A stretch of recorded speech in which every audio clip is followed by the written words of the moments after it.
And our first story, a $58 million water project for the Konongo community in the Asante-Achim Central Municipality of the Ashanti region cannot be open for use. This is because illegal miners have blocked flow of water upstream in a river and two tributaries, depriving the dam of water for treatment. The Ghana Water Company has also been compelled to shut down one of its old treatment plants as a result. Ohiming Terrier of Inshra FM reports. The project is part of a $238 million Kumawu and Kowu Rich Water project. It is expected to supply at least 3.6 million gallons of water daily. Managing Director Fred Loko called for immediate action to stop the illegal miners. It is not possible to fill the reservoir, and as you speak, the plant can't even operate. And it's a shame that if the government should spend as much as $58 million on this project, and for there to be no water for the people of Konongo, that would be a big shame. And I don't think that this opportunity for Konongo should be lost.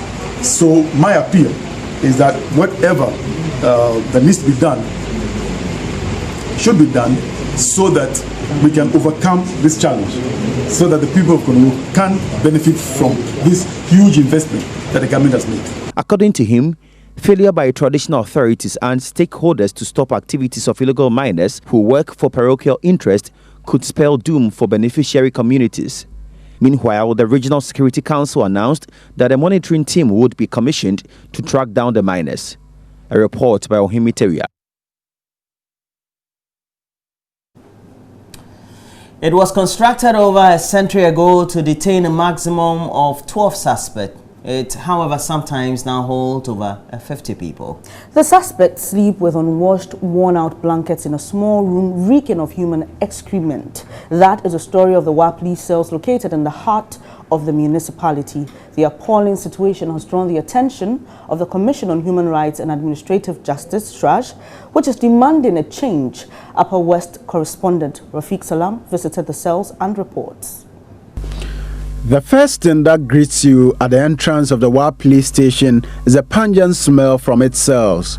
The cells were constructed over 100 years ago by the colonial administration to detain suspects of minor crimes like assault and theft cases. However, the situation is different today, as it is now for hardened criminals. The cells accommodate suspects from the Regional Police Command, the Domestic Violence and Victim Support Unit, and other police districts in the region. The cells have been largely neglected. Paint on the walls have been replaced with mobile numbers of lawyers, pastors, and malams. Inside the cell are 2 cubicles and a long hall built for 12 people. However, congestion is a norm here. Over 50 suspects are sometimes locked up here for several weeks to wait for their court dates. Chief Inspector Daniel Adewalo is aware of the dehumanizing condition, but is quick to add that the police was working to improve the state of the cells. I should say it's not the best, but that is what we are now operating. So I should say that is our best, because we don't have any one. This is a long cell built by the colonial masters, and it's still the one we are using now. No expansion, only sometimes we make small renovations. So it's the same like the olden one. So we don't have any new cells. Inmates lie on the bare floor using a worn-out blanket that has also not been washed for months. The ceiling has been taken over by cobwebs. They share a bathroom which has a shower and 2 toilets. However, due to frequent water shortage, the water closets are in a very unhygienic state. We are using that now, so we usually change the water closets after every treatment because of the population in the cell. So after every 3 months, we have to change the water closets. We're short of water sometimes, so we have to buy water and fill our polytank for them, for the unit to use. So we don't get running water every time. So that makes sometimes, if you come to the charge office, you get some scent. If actually there's no water. So we usually, when there's no water, we have to fall on other people to buy some water. The Upper West Regional Director of the Commission for Human Rights and Administrative Justice, SRAJ, Siddiq Ubedu, was not happy about the situation at the police cells. I am not happy in the sense that you have one small cell serving almost the entire municipality. So congestion is one very important challenge that is confronting the police station. And then secondly, even though it is lights off, you can see that the ventilation there is very poor. It's perpetually dark.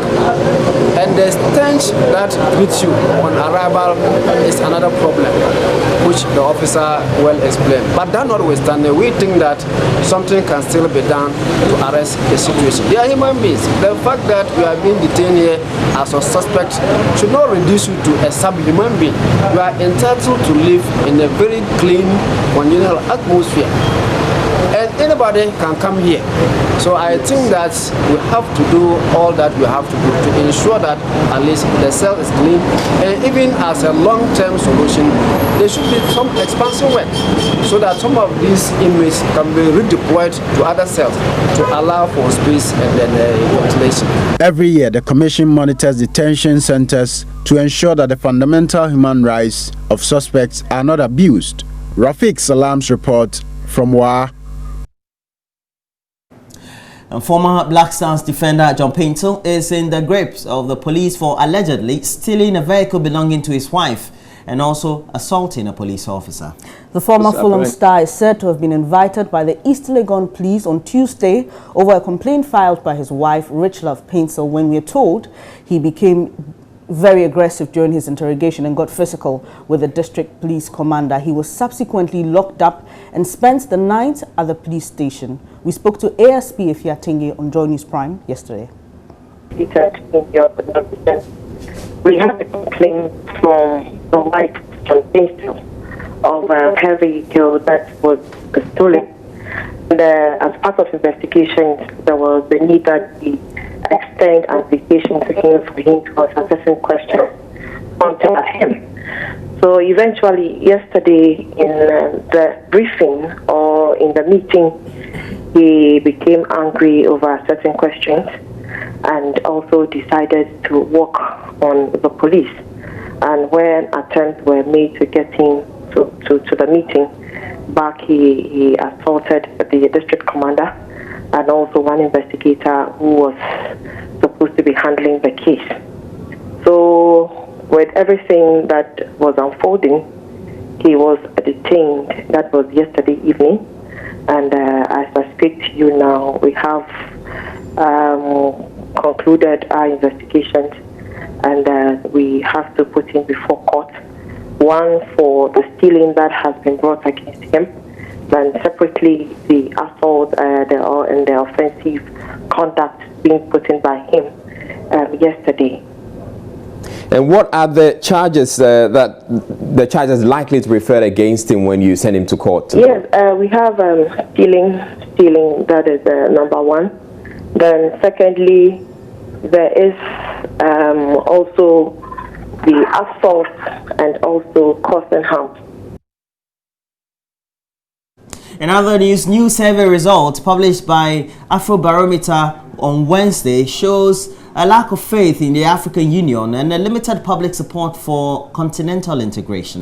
The survey released to coincide with African Union Day, which was marked yesterday with holidays across the continent, shows that most Africans will rather prefer to hold on to their national sovereignties instead of yielding to the AU. Although it shows limited public support for integration, it also sees wide variations by country and region. On average, across 36 countries, a majority of Africans favor free cross-border movement of people and goods. But this is not the majority view in 15 of these countries. The Center for Democratic Development periodically releases results of the Afro Barometer survey. Meanwhile, a Ghanaian university professor in the US, John Osai Kwapong, says the Afro Barometer is not making the needed impact due to the low interest shown by Ghanaians anytime it is released. Thing is going to work is not going to be only the efforts of our elected officials, MPs, the president. It's not going to be appointed political officials, right? We all have a role in ensuring that this dispensation would hold for as long as we want it to hold. If you are going to engage as a citizen in the public space, then you must be interested in what goes on in the public domain, right? if I want a public solution to a public problem like health, then I have to be interested in what is going on in that public domain. Over the rounds of the survey, when you ask, are you interested in public affairs? This is the sentiment that comes up. Very interested, somewhat interested, not very interested, not interested at all.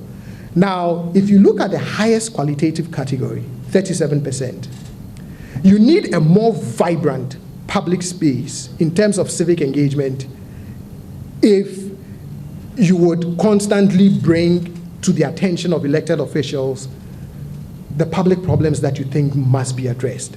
And therefore, you need a lot more people interested in public affairs.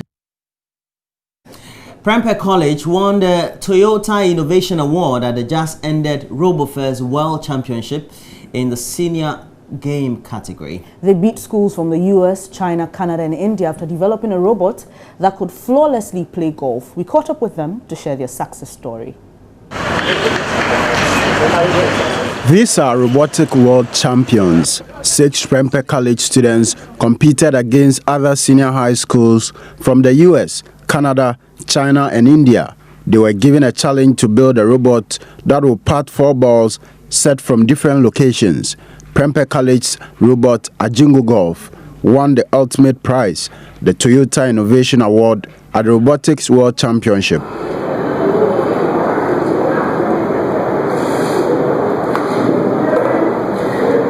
The competition was about creating or building a robot that's going to pat 4 balls set on different locations on the mat. Okay. And so you have to study the mat, know the vantage point that the golf balls can be placed, and then you design a very great robot so that it can pat the balls from every direction. And then this was the idea that through teamwork we developed, and then it's very perfect in playing all the golf balls. The Ajingo Golf was adjudged to be the most efficient robot. Ours is extraordinary because we put a robot at one place, it just has to turn this one, turn to any angle, and then we just stretch our pattern and then we just hit the ball. But for other teams, the robot itself had to move, as in the ties had to move in order to go and look for the balls and hit them.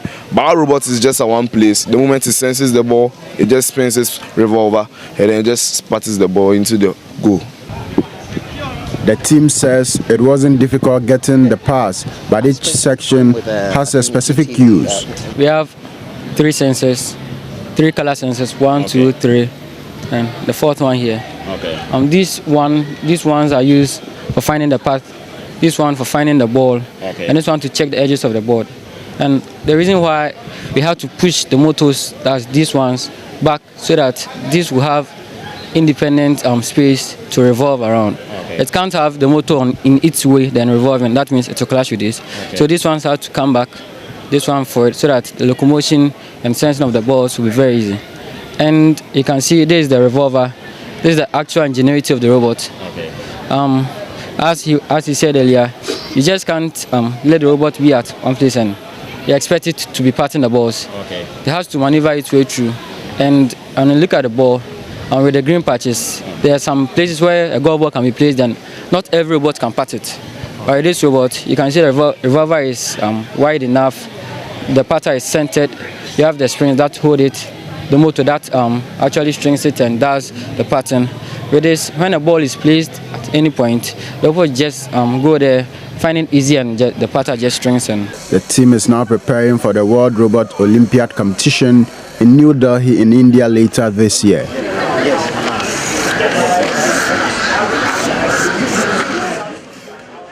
Well, great. Congratulations to them. In the video also, I saw some 7- and 8-year-olds, and I see their great competition too. Sure.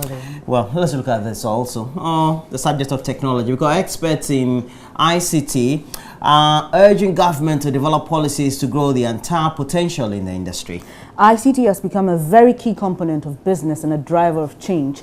Industry experts believe Ghana is capable of growing this sector with homegrown applications and services. The Acting Director General of the National Information Technology Development Agency of Nigeria, Vincent Olatunji, says, with the right policies, Ghana can boost the sector to drive local ICT solutions exports. The Dells, the Compact, the Sony, the HP of this world, if their government did not put in place deliberate policies for their citizens to patronize them, they won't be where they are today.